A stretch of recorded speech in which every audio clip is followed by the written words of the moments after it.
Hi and welcome to this episode, which will partly take place in nature, and it will be about filters, a camera on a tripod, and a little bit about how to stop down the aperture on your camera to make some creative solutions in nature and in the streets. So let's open the box and see what happens.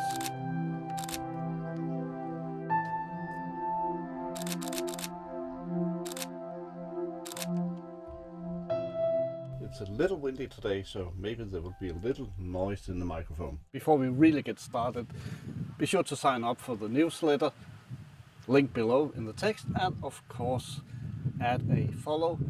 Click the button here to follow the channel and get a notification each time I put up a new video. Usually with my Leica M9 here, I use a ND filter. In this case it gives me 10 stops, getting the light down so I can shoot wide open with this lens 1.4 and still be able to make an exposure without overexposing the image, because like M9 here only goes to a shutter at 4000, so I need that ND filter. But I also want to introduce you to something else.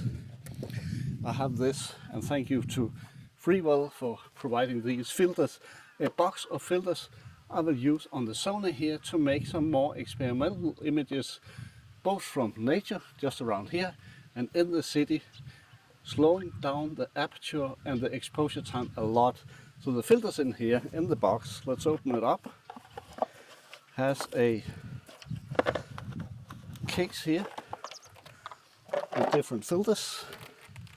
And the great thing about these, compared to the filter I showed you on the Leica here, which is a screw mount, here we can use magnetic filters, so they're really easy to swap. But before we do that, we have to mount this little ring fitting the lens. So when we put that in,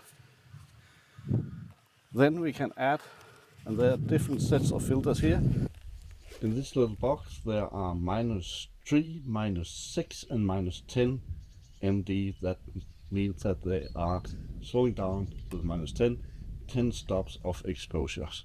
So if you want to shoot wide open, and again this is a lens going down to 1.4 in aperture, so even if I put it in a low ISO setting like 100, I will still have trouble shooting wide open on a bright sunny day like this, even though this goes to a shutter speed at 8000. If I want to shoot wide open in full sun, it will still be a problem.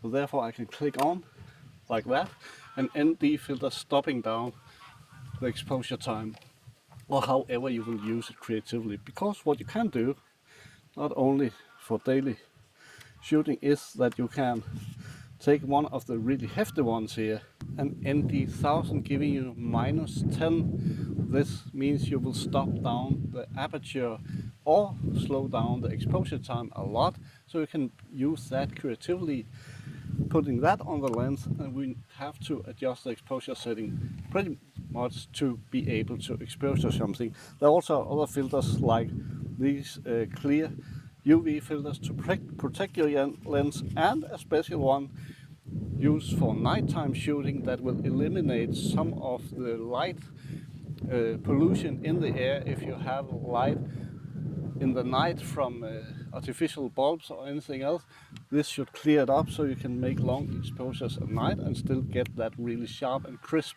contrasty image. But what we'll do today is experimenting with very long exposure times, adding that -10 ND filter. It is almost completely black. So let's see what we can do with that. We can use it for different things. We can use it to slow down the exposure in full daylight, making long exposure, so we have like the water around here or the movement of the boat floating. We can even use it for a maybe untraditional kind of portrait, and we can take it into town and see what happens if we shoot long exposures in the street. It all demands a tripod, so the camera will stand still. It also demands that you think about the images you do. So when you have something in your image, it should not all be something that moves, because if we use really slow exposure time, things will be blurry, and that's the whole point with it.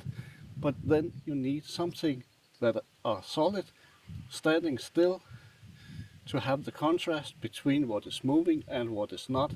So let's try and play a little with that, starting with shooting a portrait. And it will be a self-portrait because there's nobody else here. We'll see what we can do with that. First we have to set the exposure time, and in this case I will not do any mathematics to do that. I'll just try and see what the camera tells me first, and then I will set that and see what happens. So let's move on here.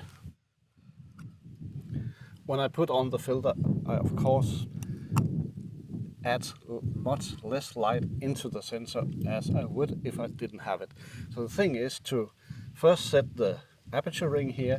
I'll set it at the biggest opening as possible at 16, simply also to slow down the exposure time. And I will make a little test on something that is neutral lit, so I will see how long time it will take to expose that, and I just use the internal light metering here to see what will set on an almost neutral gray, what it turns to be, and that will be about 250 to 6 or 3 seconds, 2 or 3 seconds.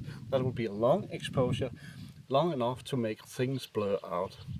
And if that is not enough, then just put on a double filter to put the exposure even more down, because you can,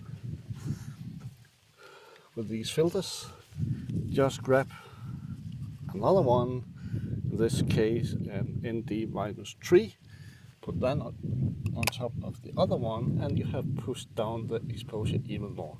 In this case I will use the one of them back in the box. On this one, that will be sufficient to have, I have to turn it right, it will be sufficient to have 3 seconds of exposure. Now the light is dimmed a little more, so maybe we go up to 3 or 4 seconds.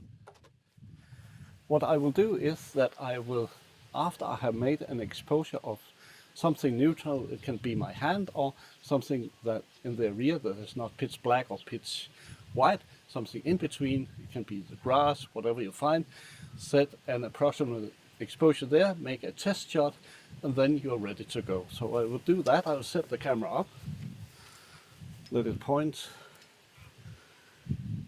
towards here, and set it on self timer. Give it 10 seconds. Put myself up against the wall. Move a little around while it is exposing. It starts now, and I can do a little so that, and then still, and see what the result will be. It's a good idea to turn off the image stabilization in your lens or in your camera, because it can work against the purpose on long exposures. Then it's just making a long exposure and wait and see the result. So I searched for motifs where I can see something like a building that is sharp, then there are some plantings in the foreground. They might move around. I can place myself in the picture, move around to make a different kind of image, just play around with it and have fun.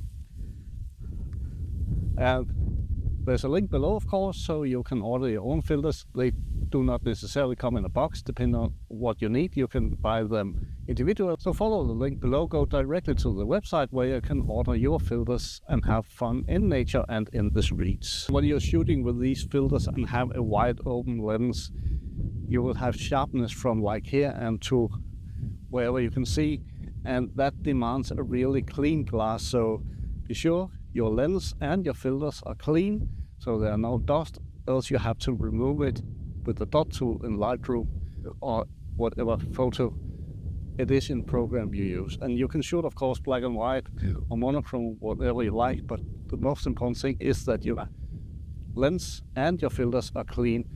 If you have dust in there, it will be visible immediately, especially if you shoot up against the light. Try different filter settings, try different exposure lengths, adding one filter on top on another, so you get even more blurry images. I'll put 3 up this time to really narrow the exposure so it's extremely long, because on this sunny day it demands that. Even though I push my ISO down to 100, 200, having a wide open lens at 16 is still not enough, so adding more filters, but of course you have to take care of, if you're shooting up against the sun, that can give you some flare because you have layers of glass.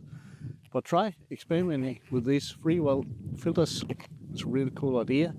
And of course you can shoot at all times, but the real effect is when it is full sun and you still get that blurry mode. Put it on the edge, make fun portraits, or walk the streets, find a good motive, a good framing, let that be sharp and stand still and let people move around inside that frame and see what happens.